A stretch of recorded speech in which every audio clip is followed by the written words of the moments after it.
Hello and welcome to the Moonshots podcast. It's episode 57, and I'm your co-host, Mike Parsons. And as always, I'm joined by the man with a plan, none other than Mr. Chad Owen. Good evening, Brooklyn.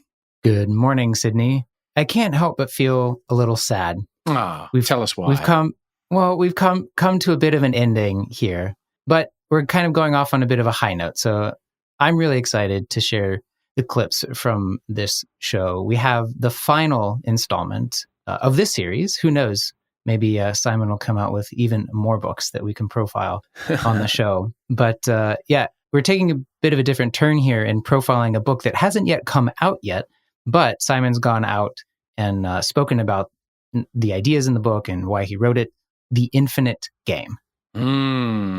So this, if I do my math correctly here, Chad, and you know I've struggled a little bit with the Simon Sinek math. This is the fifth part of our Simon Sinek series. This is his fifth book, soon to be published in the middle of 2019.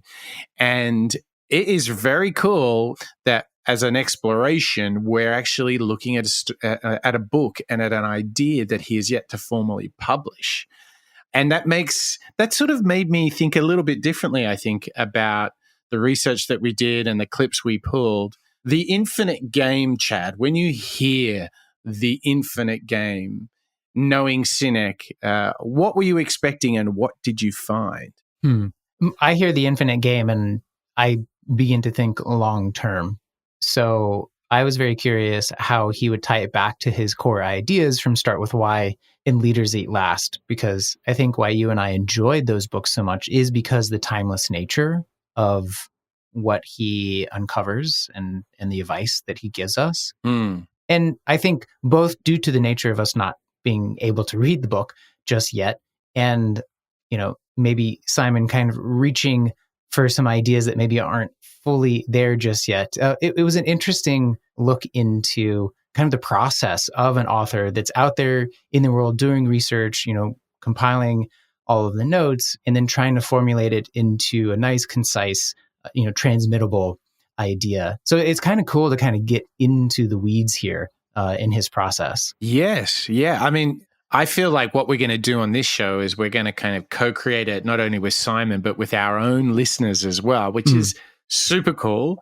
And I think to set this up, for me, this book is an umbrella book that frames a lot of his previous work. I mean, you could almost imagine that you could hang each of his previous books almost as chapters inside of this, and he's added some new work as well.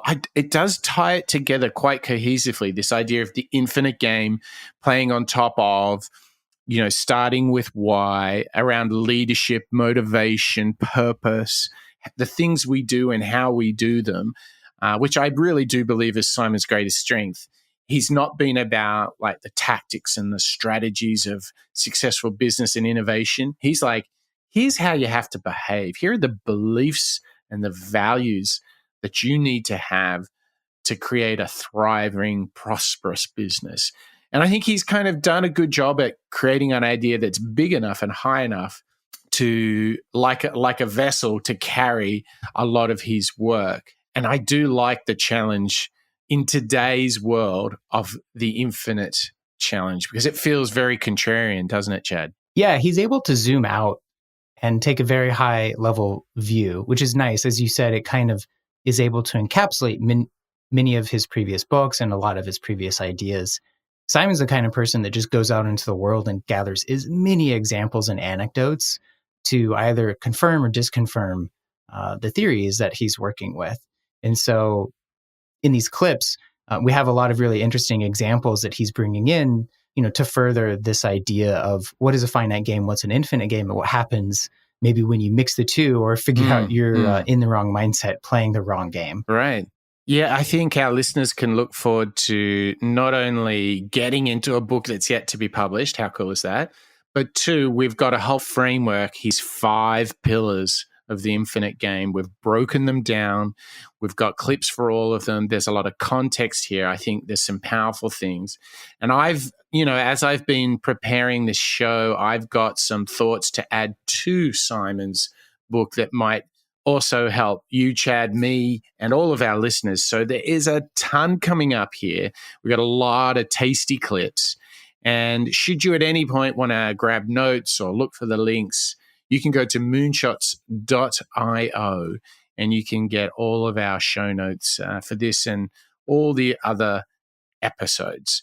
Before we launch into sort of the setup clip, Chad, I do want to challenge our audience and say, guys and girls, we've had a lot of reviews and ratings in the iTunes podcast store. We need some more.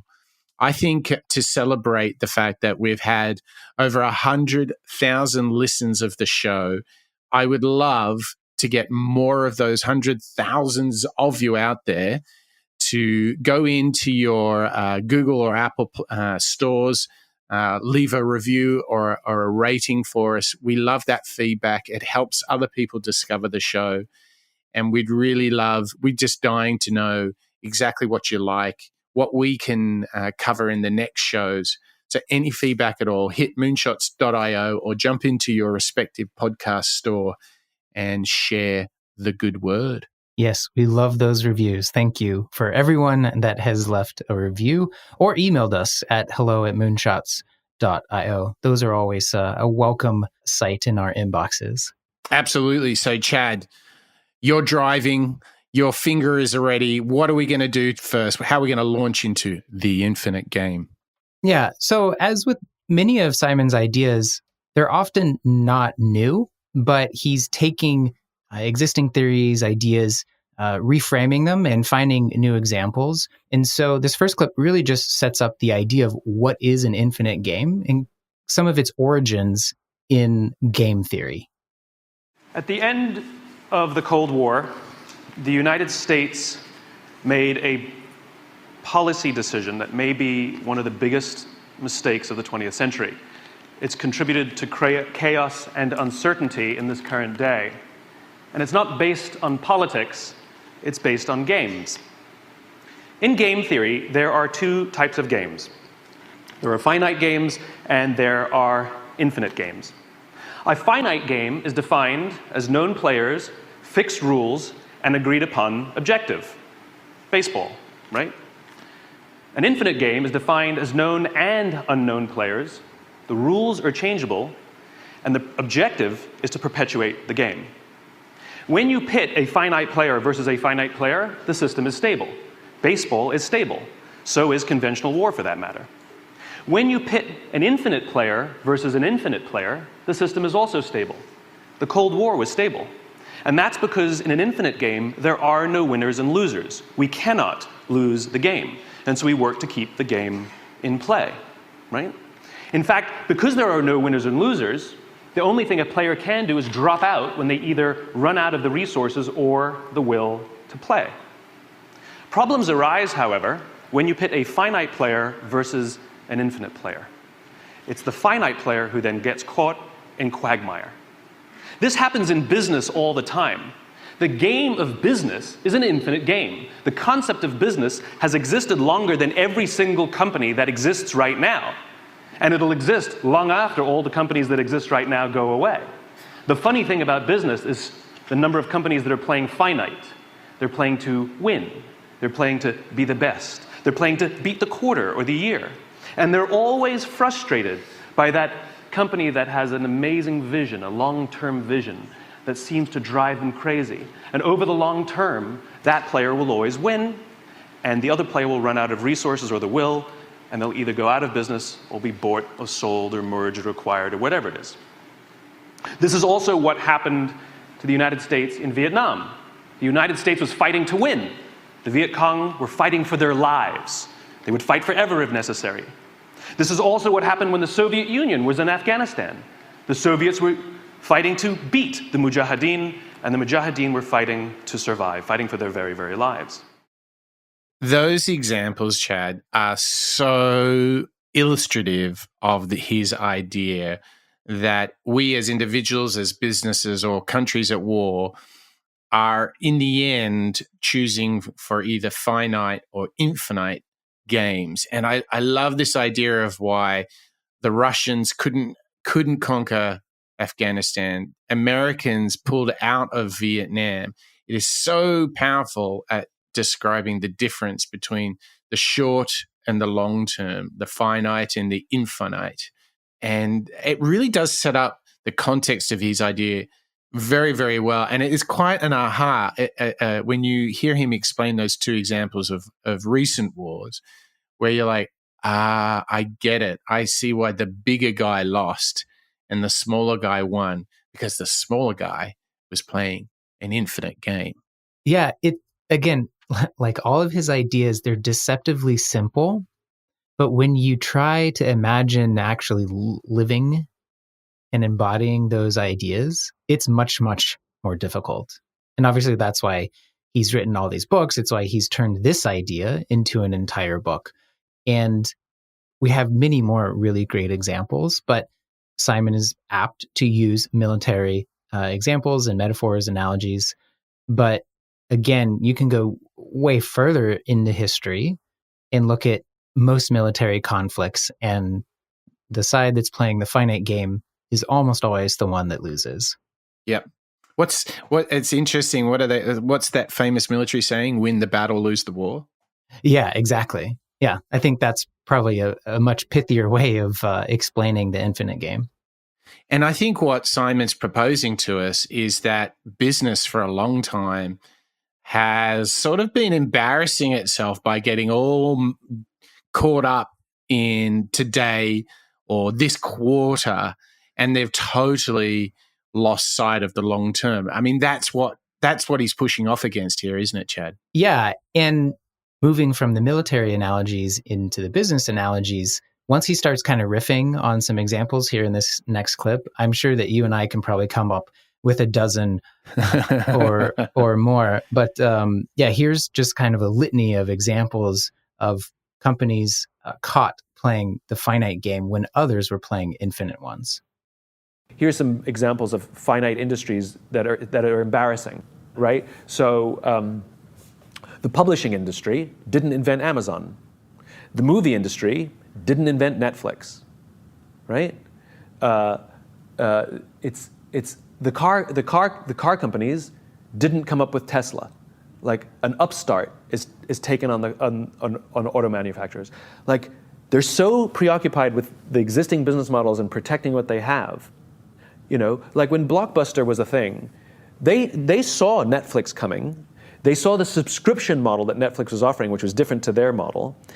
Even though streaming wasn't quality there yet, they knew it was coming. And the then CEO of Blockbuster, recommended to the board that we really need to change our business model. And the board would not allow him to do so because the company made 12% of its revenues from late fees.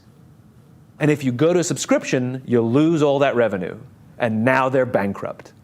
That's called finite thinking, where they're so obsessed with protecting the status quo because they have benefited from the status quo that they literally will not undergo the existential flex that they need to take to stay in business. And so now you have publishing that has their lunch being eaten by a company that they should have invented. You have the movie industry that's struggling to figure out how to keep up with. Why isn't it that the architecture firms and property companies didn't come up with WeWork? They were so busy making their own offices that they thought it was,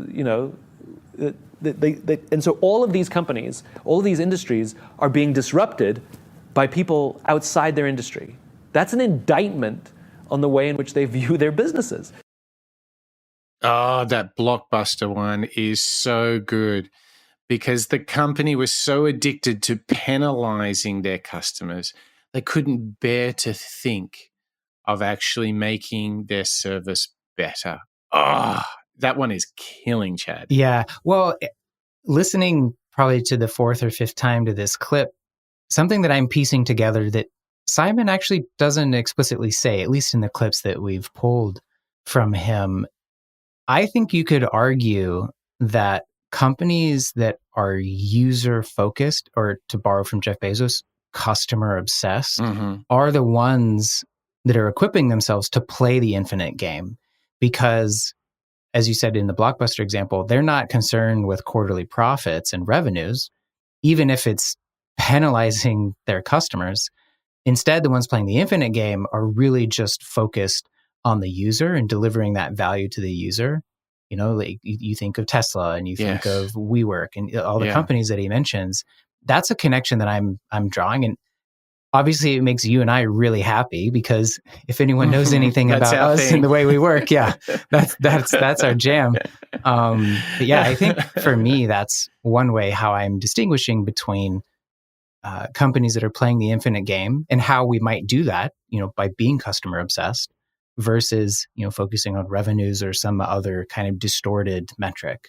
Yeah, and this very short-term thinking, and I would say very inward thinking, where large organizations get obsessed about themselves and not their customers, is part of a shift from the industrial age into this age of information, age of knowledge, this digital age, if you will. And I think in the cold, hard light of day, Simon's actually challenged us in saying the old way of working is not just a mismatch. I think, and what you're going to hear in a second, he's proposing... He says it's an indictment. It's an indictment, and we've got it all wrong. So let's have a listen now to Simon Sinek on how we really need to get it right. I look back and I realize, oh my God, we got so much wrong in the 80s and 90s. Milton Friedman was a Nobel Prize-winning economist who offered us what is considered the definition of the responsibility of business today, which is he proposed that the responsibility of business is to maximize profit within the bounds of the law. What about ethics, right? That's the equivalent of me being in a long-term relationship, right? And I cheat on my girlfriend. And when she finds out and confronts me with it, I say to her, you can't be upset with me because I broke no laws. Which would be true, by the way. Yeah. It's not like marriage where there's a contract. Like there's actually no law governing this relationship. Right? So when companies do very unethical things that make us uncomfortable, we all know it's gross. And then we put them in front of Congress and they testify, all the CEOs say the same thing. We acted within the bounds of the law. That is a very low standard, right? But these are the standards. And shareholder supremacy and the shorter and shorter term goals we set, and mass layoffs and rank and yank and all these stupid ideas that came from the 80s and 90s, which were fine for the 80s and 90s, are really doing more damage to American businesses than in the past.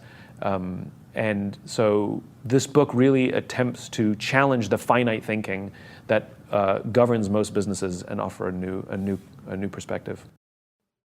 Yeah, another stark example that comes to mind is the tobacco industry in the States going before Congress. Yeah. I guess there's this clip makes me optimistic in that in the end, the companies that are customer centric, that take the long-term view, that aren't focused on the short-term profits, will ultimately win out because of the dynamics and the factors of playing a finite game in an infinite world. Yeah. I think people have probably ascertained that I'm not too big on like the big social media platforms, and the fact that they've had to go in front of Congress is like a bit exciting to me, because I think they don't really realize this dynamic that Simon's talking about. Yeah. And I think what I am inspired by is that you've got the law, which is how you must behave. And then you've got ethics, which is how you should behave. And I love what the infinite game for me represents right here is don't do the bare minimum, right? Grow a pair and do the right thing. But you know, the funny thing is, Chad, doing the right thing, it's so virtuous and it's so hard. But it's so hard. Yeah, that's the excuse, right? It's so hard. We have to actually do hard work and listen to our customers and spend money and try and experiment and fail and all those things that are just so hard. But you know, this for me is what he's really setting up is like, hold yourself to a higher standard, yourself, your team, your company, the people around you. Hold yourself to a higher standard. And I have a big feeling that whilst a lot of what we're going to talk about is on the business side, I think the infinite game applies equally to us as individuals as it does to businesses. The infinite game is a way to think about the classic thing of what is your legacy? And what I think we're going to discover in the following clips is these play out so beautifully on a playing field of sport, on the playing field of business, or in life itself. And what's so great is this next clip is where we start to shift into how might we do this. And this really kind of has a magic little moment around how we set finite versus infinite goals. And this next clip, we've got Simon Sinek really setting that up for us. So let's listen to the man himself talking about finite and infinite goals. I've become very, very interested in the idea of playing in games that have no finish lines. Right? Some games have finish lines. Right? Baseball, football, right? Getting a part is a finish line. You audition. There's a beginning, middle, and end. There's rehearsal and practice. There's showing up for the audition, and you either win or you lose, and then it's over. It's over, right? That is finite. But one's career is infinite.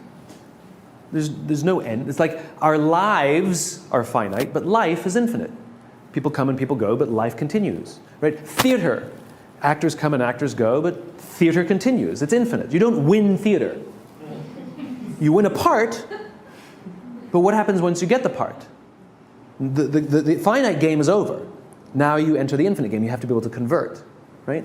And the reason this is important, and I've seen this unfortunately so many times, from a young age, all you wanted to do was get to Broadway.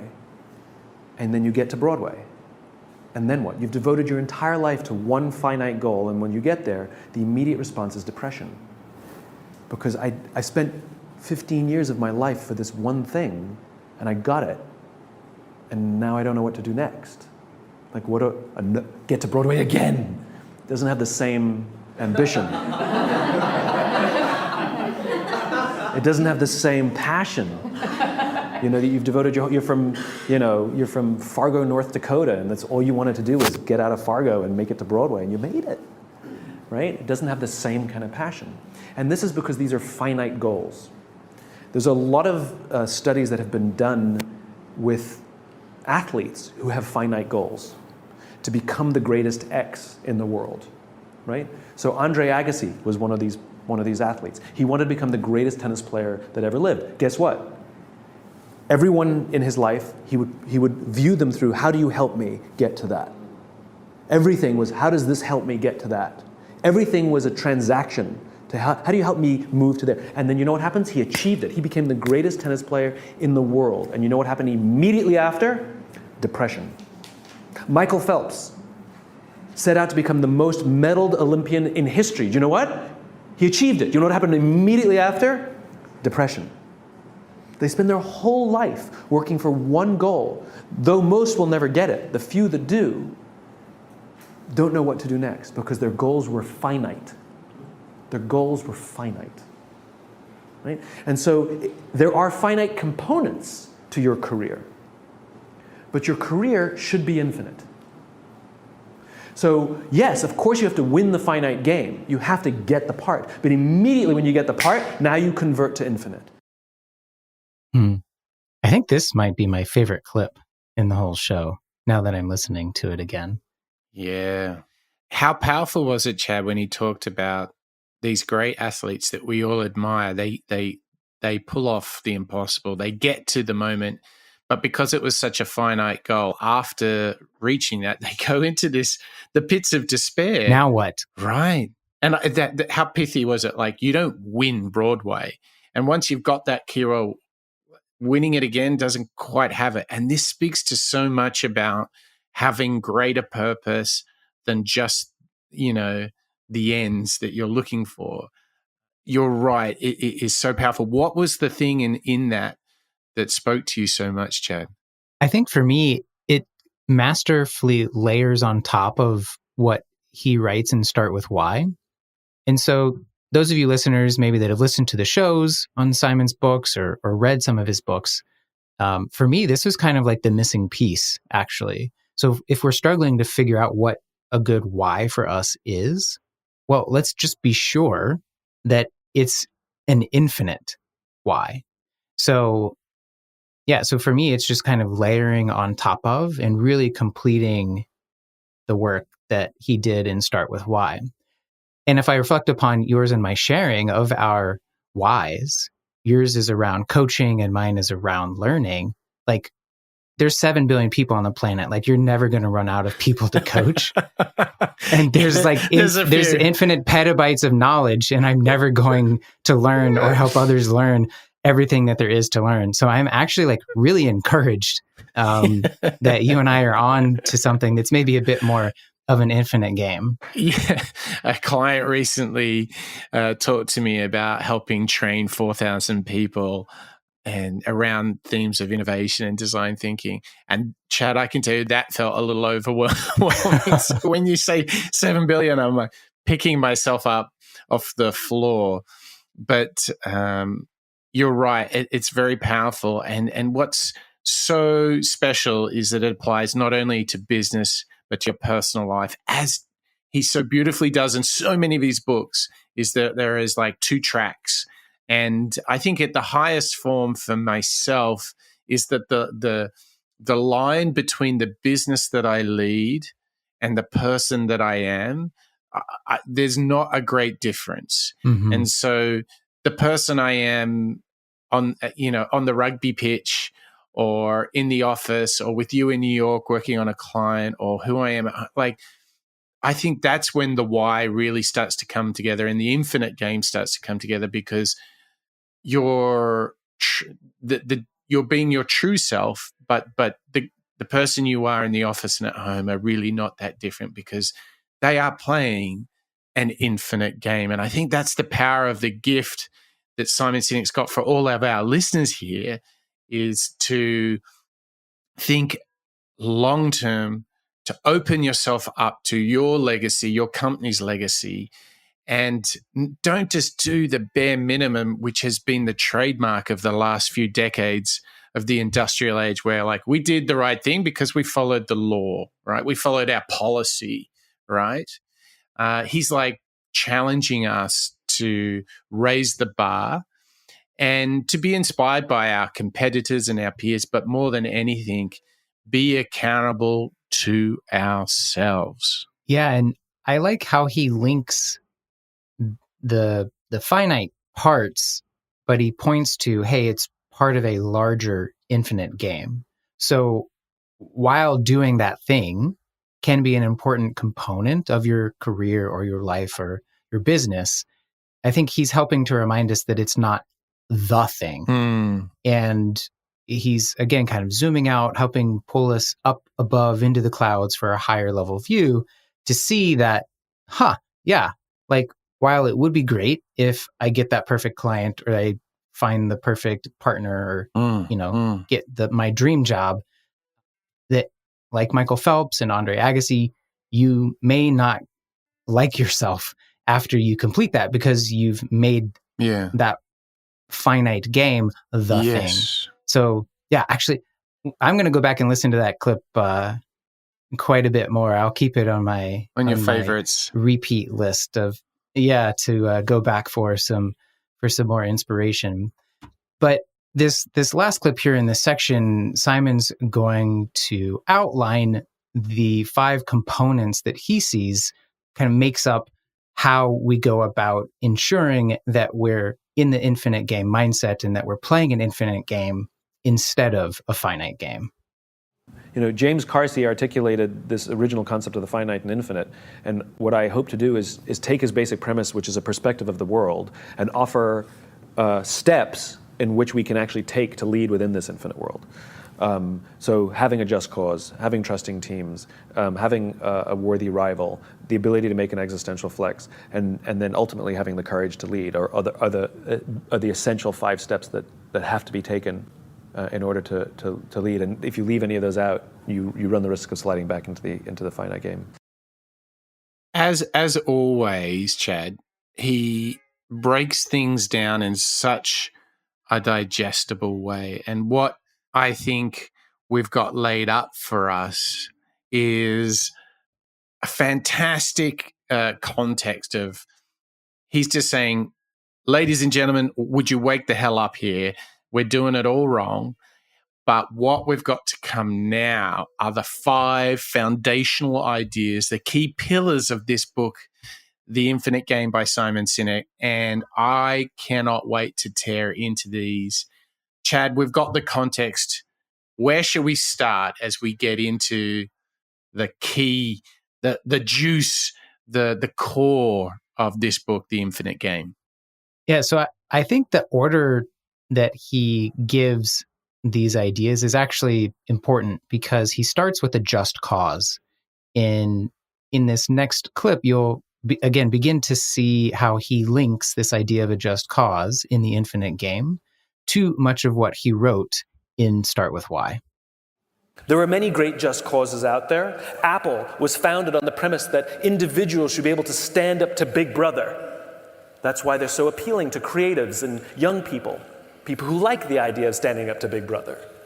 The United States wrote in the Declaration of Independence, all men are created equal, endowed with these unalienable rights, amongst which include life, liberty, and the pursuit of happiness. It is an ideal. Just causes are a description of a future state so ideal that for all practical purposes we will never actually achieve that vision, but we will die trying. That is the point. This is what gives our lives and our work meaning. That it's not about simply achieving some sort of metric, hitting some sort of goal that has no purpose, but rather that every goal we hit is a marker that we're making progress towards something even bigger. It's about momentum, not about absolutes. Yes, metrics are very, very important. They help us count speed and distance. And every milestone we pass makes us feel like we're getting closer and closer, which re-energizes that we can do this, we can do this. You have to have a just cause. For me, he's saying, be you a person or a business, you need to have the clearest of purpose, of reason for being, and this is going to be a fuel that helps you every day, every week, but more importantly, it will help you run the marathon. And these causes are not like to be the best or to make some money.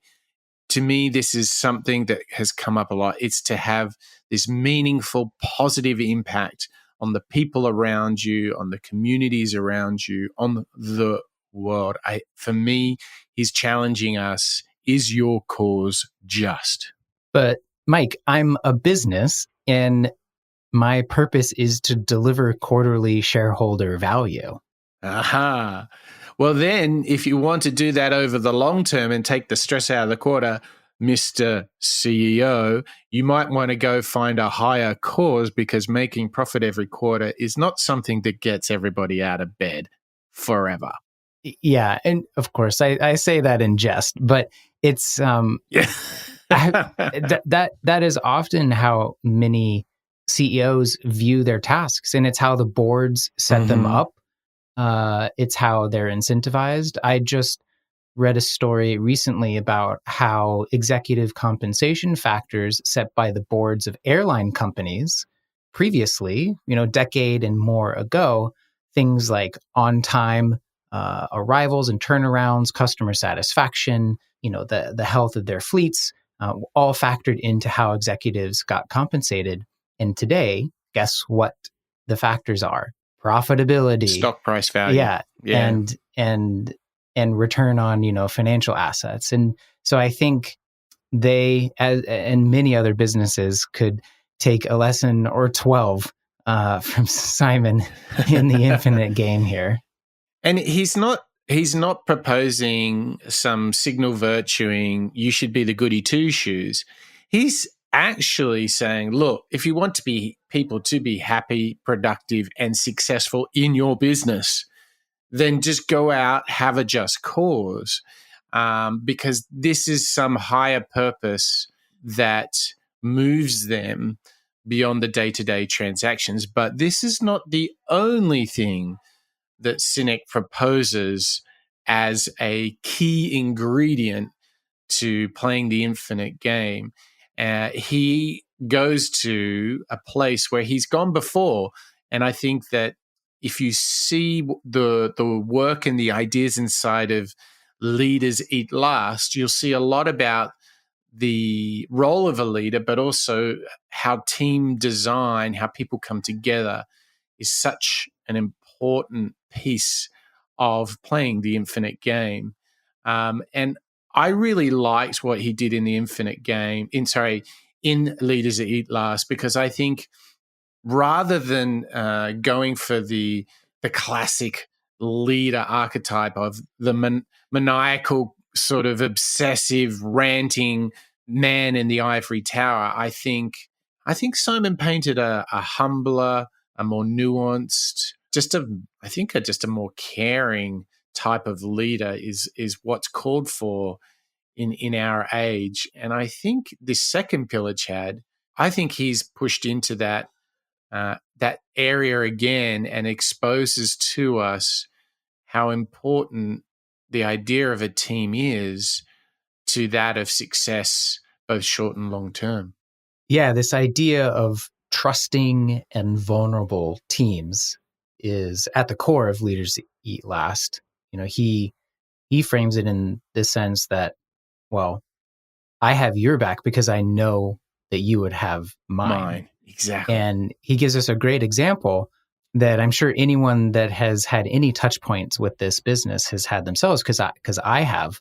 But it really lays out starkly the difference between a team that is trusting and vulnerable versus ones that aren't. I went on a business trip to Las Vegas, and they put me up at the Four Seasons out there. Beautiful hotel. The reason it's a beautiful hotel is not because of the beds. Any hotel can buy a fancy bed. It's because of the people who work there. That when you walk through the hallways and somebody says hello, you get the distinct feeling that they wanted to say hello, not that they were told to say hello. We can tell the difference. We're highly attuned social animals. We can tell the difference in this kind of behavior. You can always tell when somebody's working on commission, right? You can tell. They happen to have a coffee bar in the lobby. And so one afternoon I went to buy myself a cup of coffee, and the barista working that day is a kid named Noah.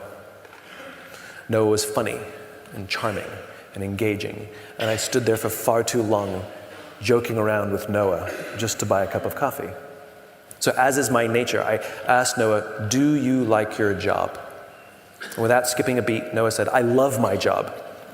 Now, to someone in my line of work, that's significant, because like is rational. I like the people I work with, I like the challenge, I get paid well, I like my job. Love is emotional, it's a higher order thing. Do you love your wife? I like her a lot. It's different. Noah said, "I love my job." So immediately I followed up. Tell me specifically, I asked, what the Four Seasons is doing that you would say to me, you love your job, without skipping a beat. Noah said that throughout the day, managers will walk past me and ask me how I'm doing, ask me if there's anything that I need to do my job better, not just my manager, any manager. And then he said, I also work at Caesar's Palace, and there the managers walk past us and catch us if we're doing anything wrong. There they want to make sure we're doing everything right. They want to make the numbers. I like to keep my head below the radar and just get through the day and collect my paycheck. He said, only at the Four Seasons do I feel I can be myself. That's a trusting team. That's what a circle of safety is. When we come to work and we feel we can be ourselves, we feel that we can make mistakes, we feel like our bosses are there to see us succeed.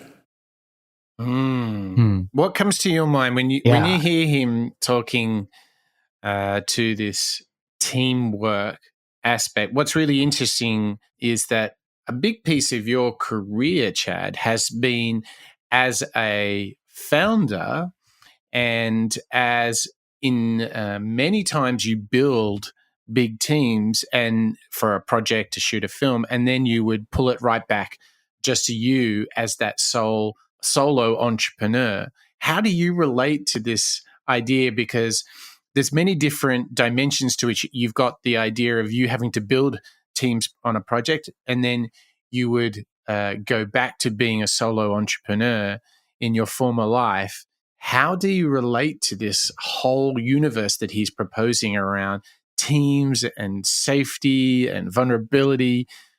I'm just dying to know what comes to your mind. Yeah, I think the simplest way for me to phrase it is don't work with assholes. Like if you do that, like it's pretty easy. Like sure, the way that Noah describes Caesar's palace is like they kind of sound like jerks. Yeah. Like following him around just to see when he messes up versus everyone, not just the people that are kind of directly responsible for the work that he's doing. Everyone is asking him, hey, how can I help you do your job better? Like you can't help but just feel better in that environment. And so for me, when it comes to my collaborations, I always try to bring together the group of individuals that I know will have compounding effects with one another because we are of a very generous, altruistic, and kind of for the cause mindset, as opposed to trying to figure out like how we can get what's owed to us and be more selfish. And so I think I relate to it in that I try to be as selfless as I can in my collaborations and how I work with teams.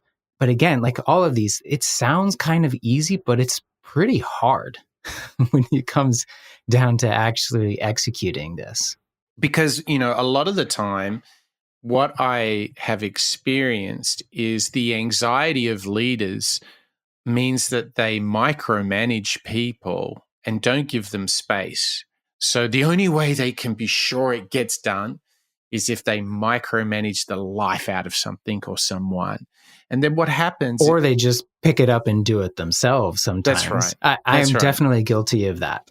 Yes. I have to admit. And the thing is, you just have to trust. You have to give people space. But as soon as you say to someone, hey, I believe in you, go do it, and I'm going to be right here when you need me. And if you say jump, I'm like, how high, whatever it takes. Over time, what I think actually happens is I think amongst a team is that people feel like they can raise their hand and say, I don't get it. Or, hey, I'm in a bit of a pickle. And they won't be judged. All they'll be greeted with is a sincere desire from those around them to help. And I think if we can all do this, I think the learning that we have from Simon Sinek here, if we can all create that safety, that it's okay, because no one has all the answers. So at some point, every single one of us will have to raise their hand and say, I need some help here. And if that's greeted with, tell me how, what is it? Let's get into it. That breeds such a level of confidence because you're not under threat. And I think when a human feels safe, I think physically they feel more present. And I think emotionally and mentally, they're way better geared to doing great things. Because you know what it's like when you're under threat and you're all a panic, you don't make the best decisions. You don't make the wisest moves. No.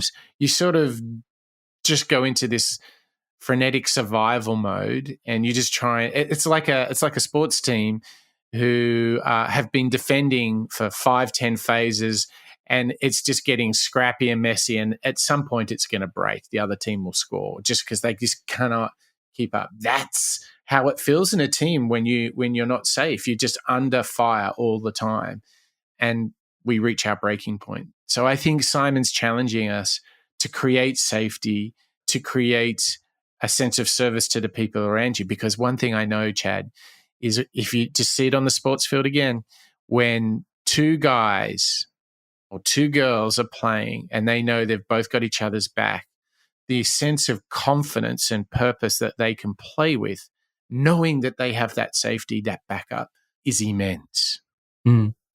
If for me, it manifests when my favorite collaborators, yourself included, either I'll share a message or they'll share a message. Instead of responding like, oh no, what went wrong? Or how did it go wrong? You just simply reply, how can I help? And it's that mindset to be willing to jump in and offer help as opposed to pointing out, what's gone wrong or what they did wrong. I think it makes all the difference in creating that environment. Yes.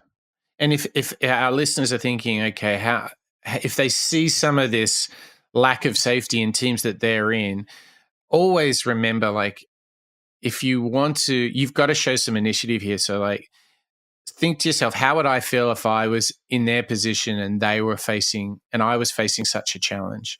What would I be dying to hear from my colleagues in terms of support and help?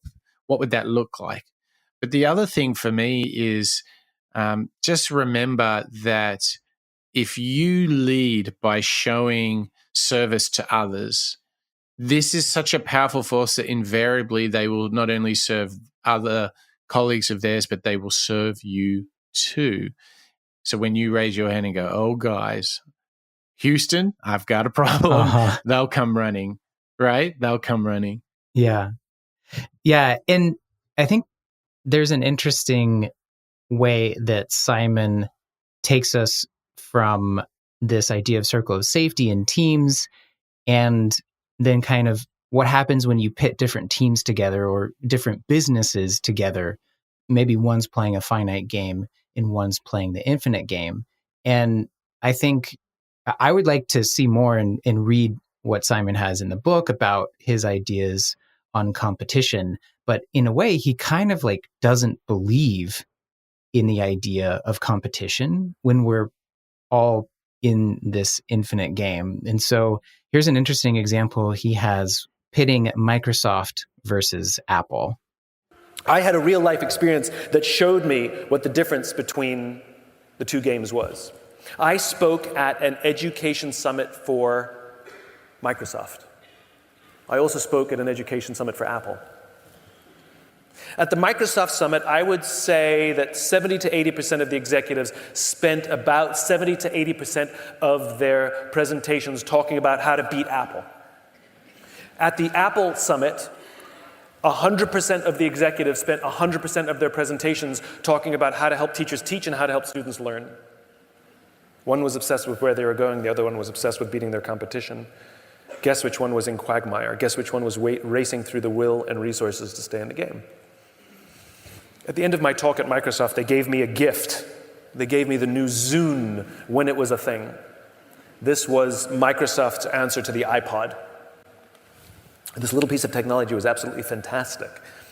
The user interface was simple. It was easy to understand. It was elegant. It worked flawlessly. It was a brilliant little piece of technology. I was sharing a taxi with a senior executive from Apple after the Apple talk, and I couldn't help myself. I just had to stir the pot. So I turned to him and I say, you know, Microsoft gave me their new Zune. It is so much better than your iPod Touch. And he looks at me and he says, I have no doubt. And the conversation was over. Because an infinite player understands that sometimes you have the better product and sometimes they have the better product. And there's no such thing as winning or being the best. There's only ahead and behind. And the only true competitor in an infinite game is yourself. The goal is to make a better product this year than you had last year, to ensure that your culture is stronger this year than it was last year, that your leaders are growing at a stronger pace this year than they were last year, that everything about your organization, your systems, everything is improving, improving, and improving. It's constant improvement. There is no end to this game. It's a game of constant improvement. That there, for me, is the moment where if you can get into this as a company, as a business, or as an individual, that life is a game of constant improvement and perfection will never be reached, but you shall work damn hard to try and achieve it nonetheless. To me, this is the most powerful thought within the infinite game. Life is constant improvement. Measured against yourself, not others. Yes. Yeah. Yeah. And that's the twist, actually, Chad, as you've said that. As defined by you, made accountable to yourself, like that. And that truly is hard. It's the classic thing of people work out harder at the gym than at home, because when they're in the company of the others, the people around you encourage you. Seeing others work out makes you work out more, harder. Isn't that interesting? It's such an interesting human behavior. Yeah. Yeah. I would love, as we've seen kind of the just cause tied to start with why and this trusting team and leaders eat last. I'm very curious to know if maybe Simon's thinking about, doing whole treatises or books on this idea of competition and the next two ideas around existential flexibility, which could go by some other names. And courageous leadership. Mm-hmm. I think that would be an interesting kind of series of 5 books tying everything together, and the infinite game is sort of the glue here. Yes. Well, this is both the fun and the danger when you operate in writing books at this level, because they can go many different ways and places, but you have to avoid the risk of generalizations or becoming too abstract. And he's such a great storyteller. I am sure that he'll navigate that so well. But before we continue, let's just remind ourselves of what Sinek has set up for us. Basically, he's saying we are in a world, both personally and professionally, where everyone is largely playing finite games. But there are some that play infinite games, and they achieve more of their potential as humans, and they have enduring success as companies when they embrace an infinite game, a game where they challenge themselves to not be just caught up in the latest text message or stock price, but they're saying, we will fight for a just cause, not just the bare legal minimum, but we will fight for something big in the world. And at the heart of the way we design our teams, they shall be vulnerable and safe, and they won't have a fear of failure. They will embrace that learning, and they will take inspiration from the outside, but they will hold themselves accountable on the inside. What a journey thus far, Chad Owen. I mean, I'm pretty primed now. It's not over yet, though. It's not over yet. We still got two of the 5 pillars. All right. Where are we going? Infinite game. Where are we going, Chad? Take us there. But he has this interestingly phrased idea called existential flexibility. Those in the startup world might call it a pivot, if you were to be maybe a bit simpler. But I love him layering this idea of existentialism onto it, because it is a fundamental, it's the ability to question your fundamental reason for being as a person, as a company. And you have to be malleable and flexible in that, or you're only playing the finite game and you will not last in the infinite game. And so here's a really great clip that we have where Simon makes that very clear, those that are inflexible versus those that are flexible and kind of changing their whole thinking around their reason for being. Infinite businesses are much more adaptable. Infinite companies can bend and weave much more easily with changes in technology and see the writing on the wall. And the ones that have done it in the past, we think that they can tell the future. Steve Jobs could tell the future. No, he couldn't. Of course he couldn't tell the future. He had a just cause. He was leading an infinite organization. He was an infinite leader. And he was able to see that investing in the graphic user interface was the right way to go, even though that's not the direction they were going in at the time. And that idea, that big flex, became the Macintosh. The entire platform of Windows is designed to act like a Macintosh. So that was a huge idea. Kodak couldn't make the existential flex. Kodak invented the digital camera in 1975, but couldn't bear the thought of changing their company away from film and chemicals and machines to embrace this digital technology. Of course, digital became a thing somewhere else, because once the genie's out of the bottle, you can't put it back. And Kodak made a ton of money from selling their patents, from the royalties they got from their patents on digital technology. And when those patents ran out, about 2 or 3 years later, they went bankrupt. That's called finite thinking. It's interesting to see how he's kind of, backdating is not the right word, but he's like justifying, in a way, some of these failures of businesses is the failure of them to even consider adjusting their business model when it's staring them right in the face, right? It's like Blockbuster saying, oh no, we make so much money from late fees. Oh my gosh. But yeah, of course, we now know how that story ended. Know how that ended. Yeah. It's Kodak inventing the digital camera, yet just totally ignoring it and hiding it. It also, Chad, reminds me of the great book that we have yet to cover, which is called Good to Great by Jim Collins. And he talks about Kimberly Clark's decision to sell the paper mills. Because the CEO at the time, Darwin Smith, he was like, I know we make most of our money in the paper mills business. I know that. But we have a clear vision, an infinite vision, that this is not the business of the future. But right now it's valued very highly. So they were able to sell their paper mills for an enormous price. But the business community and the stock market hated it. They're like, you're crazy. And one of the directors at the company said at the time that this decision that the CEO took to sell it was against huge uproar, was the gutsiest decision they had ever seen in their life from somebody. And at the heart of this is where Sinek touches on some great lessons. So for our listeners, if they're at all interested and they have yet to read Good to Great, put that on the list. But for me, what we're reminded of here is the Kodaks, the Nokias, the Blockbusters. But in a modern day business context, there is one CEO, Jeff Bezos, who you beat me to it, Mike. You beat me to it. Well, you can take your inspiration there as well. So not only reading Good to Great, but Bezos is saying, and this is where you can help me.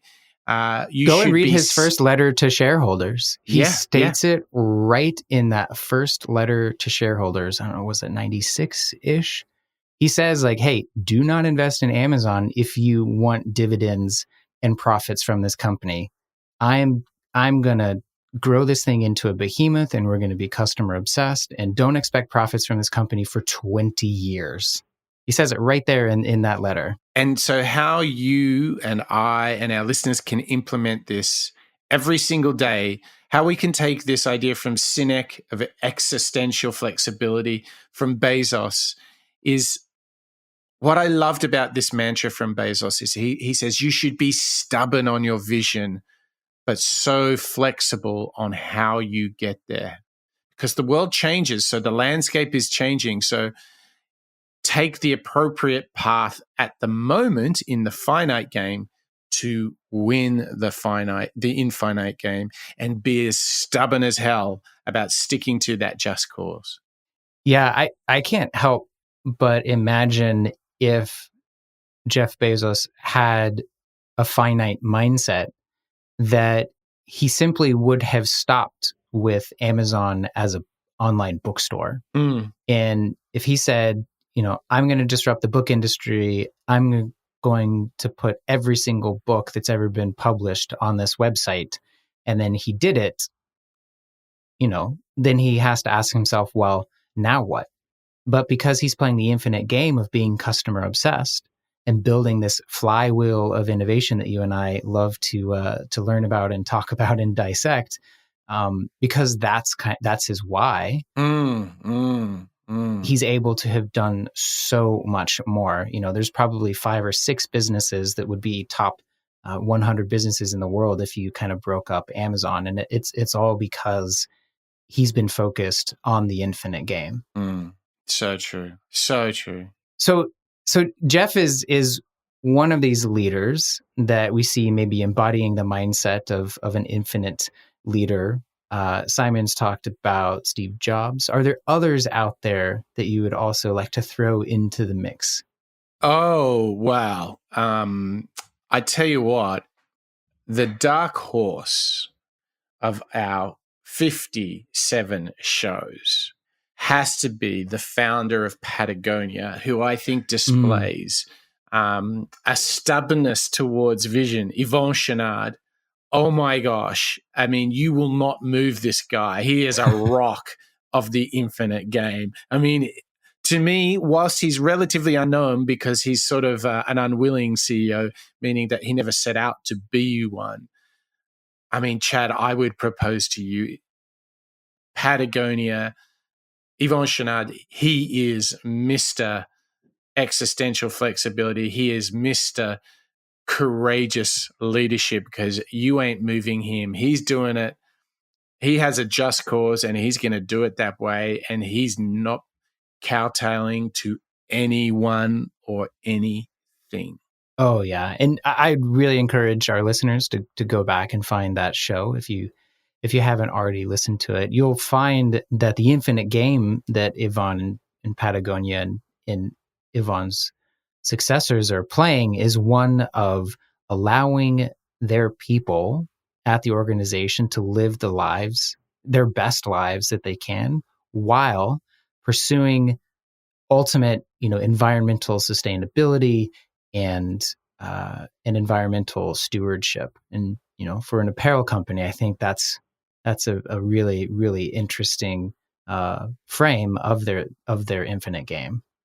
It is. So I think this gets us to the last of the 5 pillars. Just a quick reminder. We've got the just cause, the vulnerable team, the worthy adversary, existential flexibility. I mean, there's a lot in that, as our listeners will attest to.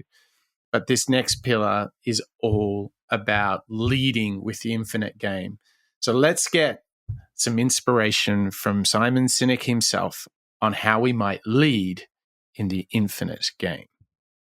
If a company leads based on the infinite game, what you will find is that there's a sense of cause at the heart of the company. It's not about being the biggest or being the best, because we accept that there's no such thing. Right. There's the sense of winning, like there's a sense of progress and moving forwards, advancement. I would call it adherence to the cause and advancement of the cause. There's a sense of advancing, but there's no sense like we're gonna be the best or we are the best, because everything's temporary, right?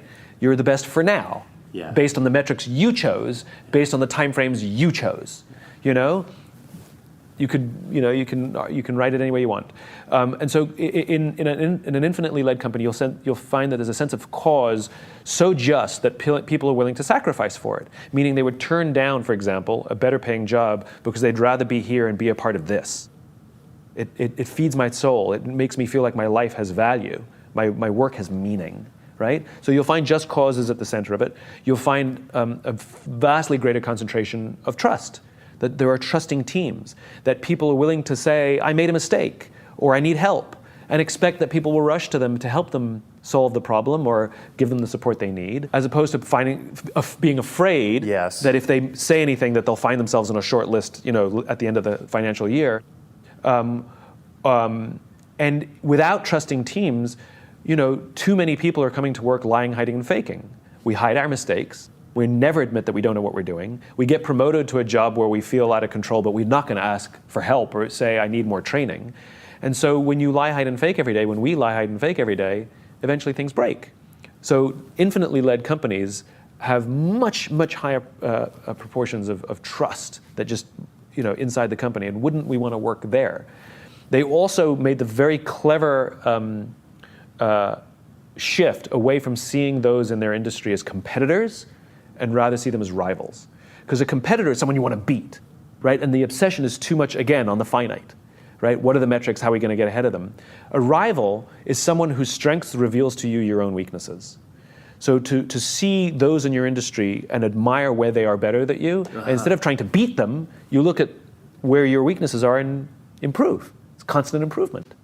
Right? And that's a very sophisticated idea to not see those in your industry as competitors to be beaten, but rather as rivals that reveal to us our weaknesses so that we can improve. Interesting to see him frame leadership in a way that's essentially just defending the just cause, creating the environment for trusting teams, and having the ability to see competitors not as competitors, but as rivals. So there's kind of an interesting way that really he just says to be a courageous leader in this environment is, hey, do the 4 things that I've talked about previously, and just be sure that you're fostering that inside of the company. And it's going to be fascinating to see that when the book is available, what tips and advice and guidance he gives us to make this a truth, to make this happen in our day-to-day. I think that golden circle was a great example of a tool that helped us sort of what you do, how you do, why you do it. And people don't buy what you do, they buy why you do it. And that all just came together so nicely. So I can't wait, Chad, to see how he pulls it together. But what we have to sign off on the Infinite Game with Simon Sinek is a clip in which he sort of shares a little bit how the personal side to this story of the Infinite Game and how it kind of is manifest for him. So shall we listen to Simon just reflecting on this idea of the Infinite Game and how it works for him? Some of them have been a reinforcement, like, oh, good, we do this. And some of them have been like, we need to do better. And, one of the things that's nice about the work that I do is it, our team, like when they get the ideas, they grab onto them and they look for all the ways in which we can not only embrace them and internalize them, but how we can better share them as well. So it's, we are a company of constant improvement. We don't have any illusions that we're the best, but we're trying to be better every day. I'm very proud of the fact that we're on a journey of advancing our movement, advancing our cause, and that is about as good as anyone can do, which is completely fixated on the cause and looking for all the ways in which to improve internally and externally and how you do that. So we're on an infinite journey, and the concept has given me the not only the confidence but the guideposts to understand that it's not just crazy idealism. This is actually the way the world works. The world, like I said, we are unwitting players in the infinite game, and we don't get to choose. It's like you don't get to choose whether you obey gravity today or not. Like you have to work within its bounds. And the infinite game is the same way. It's a force to be reckoned with.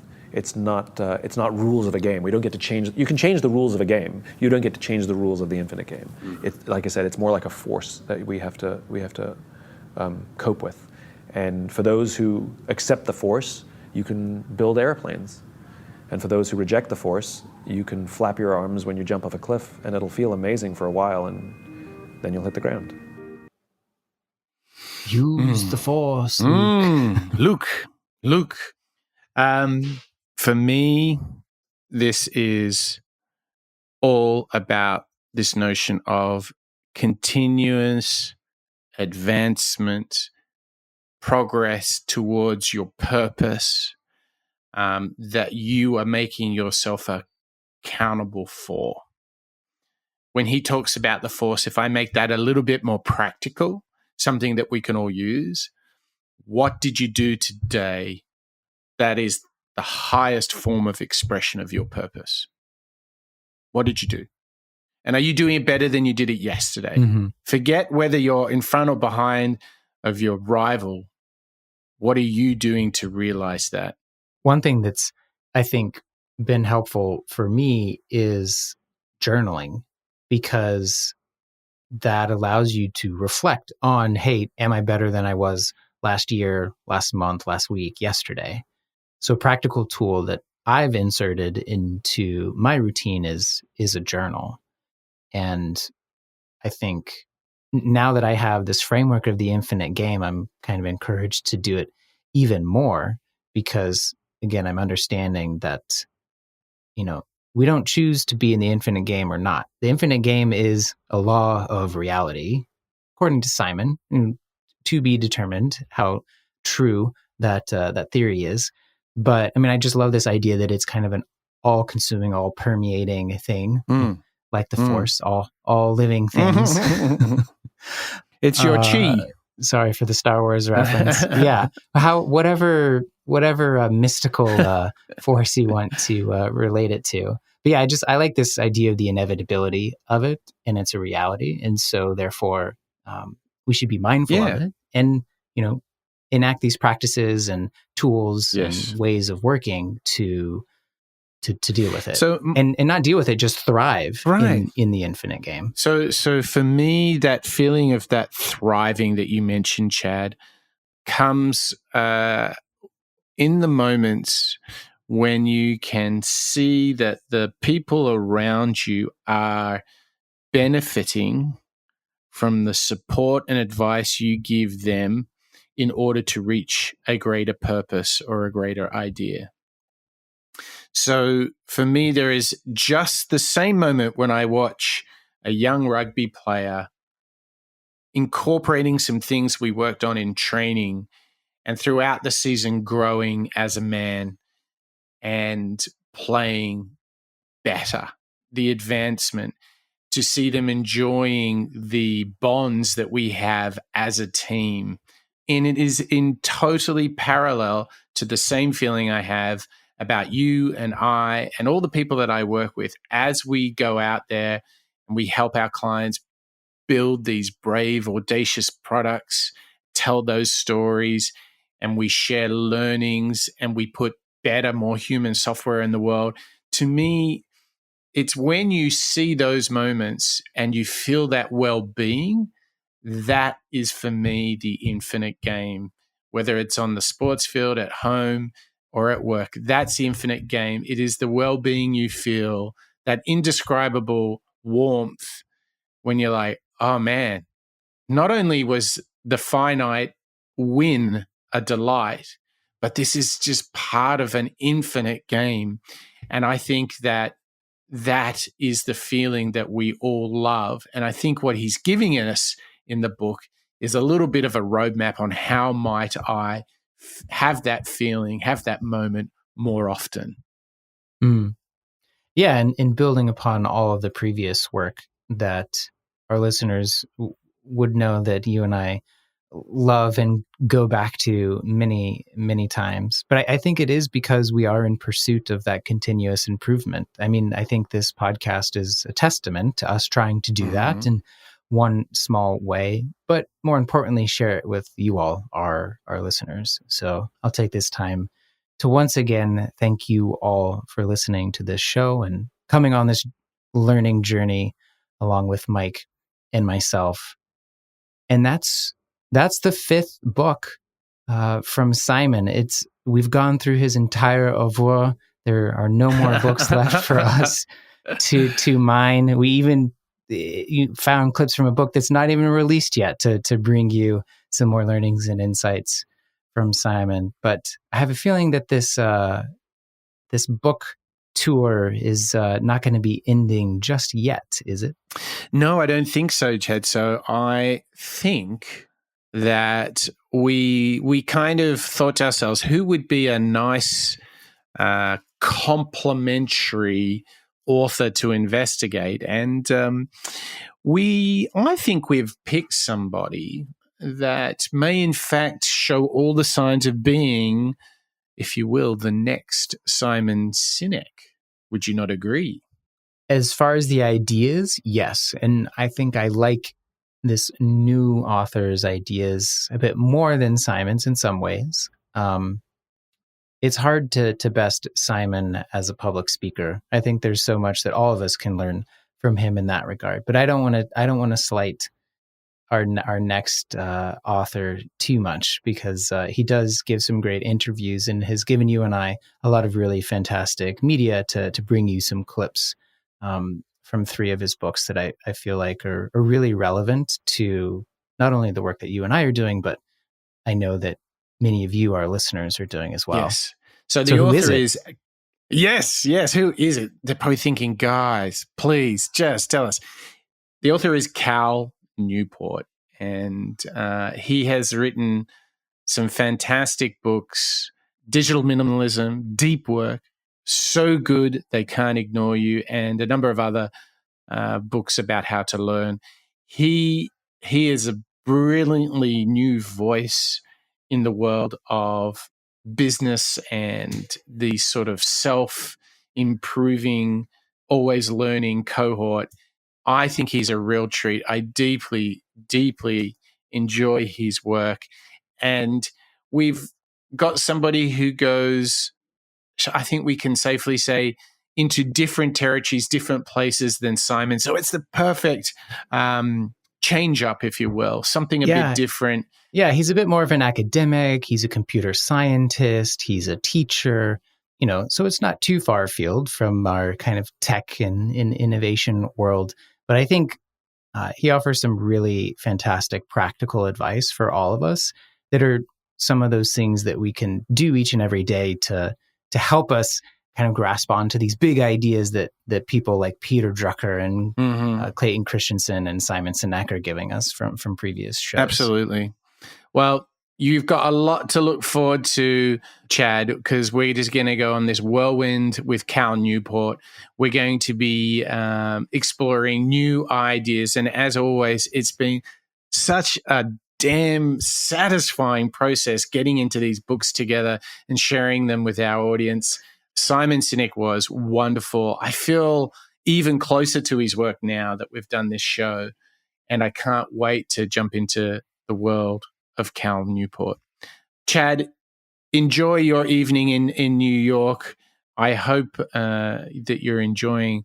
What is this New York summer like? Is this because it was getting real hot there a couple of weeks ago? It's a bit tropical. It was like a beautiful sunny day this morning, and then all of a sudden I'm out at lunchtime and the sky's falling and people are running around without umbrellas. It's not the first time it's happened in the past few weeks, but I'll take rainy weather here in New York over dry weather. I'm tending a garden on the weekends, so the wet weather is most welcome. Well, but I can't complain. Well, who would have thought you could get a green thumb in the heart of Brooklyn in New York? Go enjoy the wonders of summer, Chad. Thank you to you. Thank you to our audience. I'm about to embark on my day here in Sydney, Australia, and I want to thank everybody for being part of this wonderful show and this series. I think we've got to the end of Simon Sinek, and we've got so much more to look forward to. So that's it for today, and that's a wrap of the Moonshots podcast.